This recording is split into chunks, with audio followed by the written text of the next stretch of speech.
Diring dapita kay naa mi sa dagat karon. Nami gamayng salo-salo sa birthday ni Maki. Naragod ni duol sa mga nga dagat ug naka-timing mi nga tag 100 ra ang cottage. Mao din imong sudan nami paksiw, spaghetti, gamayng pansit og minudo ug di na mawa ang Coca-Cola products pampawa sa bidli. Diring dapita gisugdan ang kumbati, nag-iyahay nagkuha og plato para sukaran sa ilang kanon ug sudan. So kay birthday man ni Maki, di yun na mawa ang kanta. So ato nang kantahan.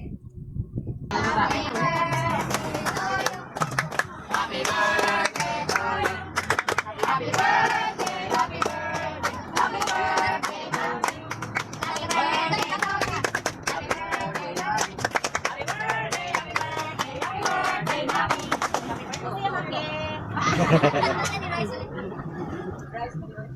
birthday, Kuya! Once again.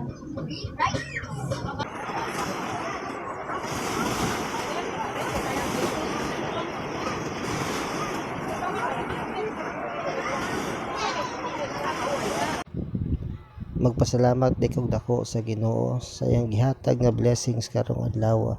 Bisan simple ra ang birthday celebration ni Maki, ang importante nakita nako na malipayon siya ug labaw sa tanan, gihatagan siya og maayong panglawas sa atong Ginoo.